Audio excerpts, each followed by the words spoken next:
NBC's Kate Snow with that report. And joining us now, editor of The New Republic, Michael Tomasky. And Michael, in your latest column for The New Republic entitled "The Gun Industry Wants America's Malls and Schools to be War Zones," this is frightening. You write in part this: newer and deadlier guns are coming on the market at a steady pace. That's right. If you thought gun manufacturers might hit pause on all of this, think again. After all, there's a market out there, and it is booming. Last year, for example, saw the introduction to the U.S. market of the Sig Sauer MCX Spear, the civilian version of the U.S. Army's new XM7 rifle. It is, according to some reports, I read, twice as powerful as an AR-15. And it's specifically designed to tear through Kevlar or any other supposedly bulletproof material. This is the truth about where we are. The gun industry is bringing to market weapons capable of dispensing more death in more violent fashion.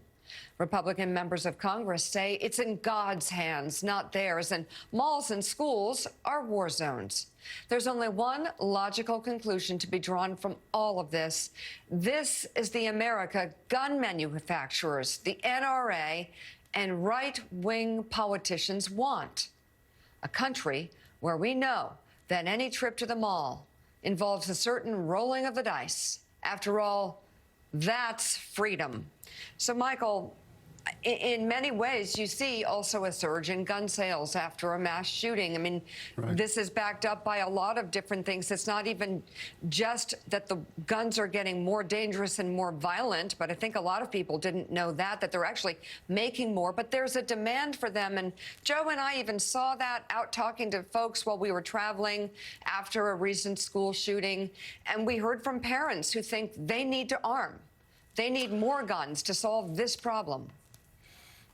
You're right, Mika, and thank you. And the demand just grows and grows.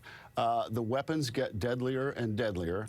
And look, I'm sure if we ask these people as individuals, you know, do they want to see this happen? I'm sure they'd say all the right words, and I'm sure they'd say no.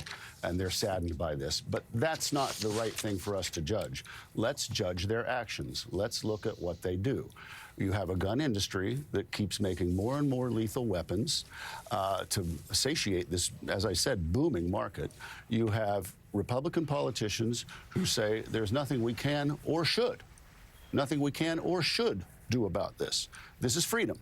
This is freedom. That's what Greg Abbott said in 2021 when the Texas legislature passed the, open carry law without a license. So politicians say there's nothing we can or should do about this. And then when something like this happens, you have some politicians who say, as the congressman who represents Allen, Texas, said over the weekend on TV, we have to leave this to God. So what other conclusion are we supposed to draw?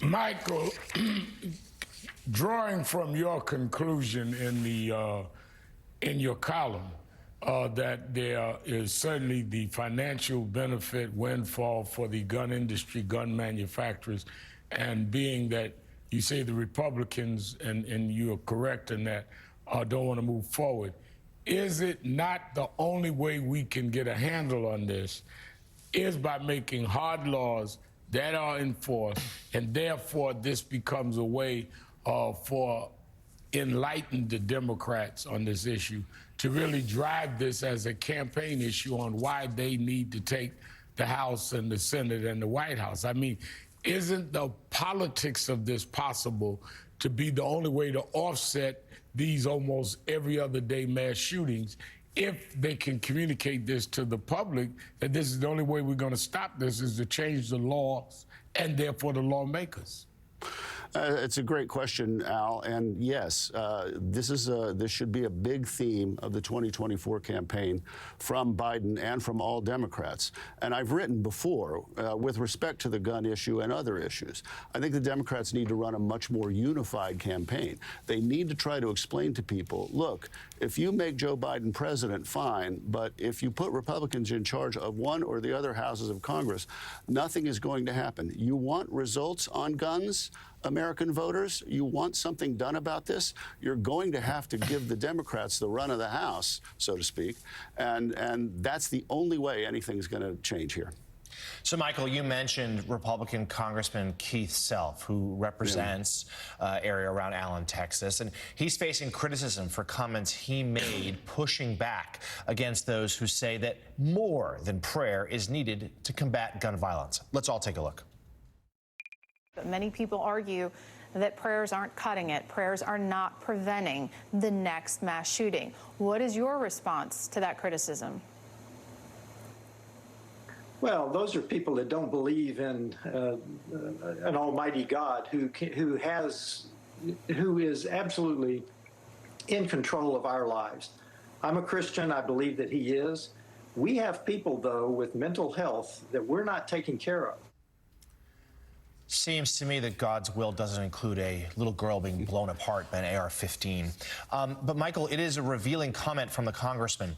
One, sort of deflecting the need to actually do any legislating to make things safer, but also it suggests that the guns, even at a moment when the NRA is weakened, it's still so much part of the cultural identity for so many on the right. And I don't necessarily see that changing anytime soon. Do you? No, Jonathan, that's not going to change anytime soon. I mean, it would take shootings like this to happen daily for a year, and then maybe. But you know, it's so extreme. We've gotten to such an extreme place. And you know, I was watching Self's comments over the weekend and trying to figure out whether he was just saying that politically or whether he actually genuinely believes that, and which of those two things is worse. And I really don't know, but I think a lot of people do actually believe that there is nothing we can or should do about any of this, and you know, that's just absolutely terrifying and leaves us with few places to go. Michael, you've written and studied this issue over the years a lot. If you had one policy prescription that you would want President Biden to do via executive order or a law that you would push Congress to pass, what would it be? Well, it would be to ban or severely curtail the public sale of these kinds of weapons. Look, I get that there are people who get their kicks out of shooting these kinds of weapons at a range, you know, and I suppose that's their constitutional right. But keep the weapon at the range. Keep the weapon and the ammo at the range. If that's all you do with it, why do you need to take it home? So maybe ban them, but at the very least, do that. Severely curtail them so that these weapons aren't in circulation. But, you know, at least there are so many of them in circulation now that, you know, I don't know how we stuff that toothpaste back in the tube. All right, the New Republic's Michael Tomasky, thank you so much for your insight this morning.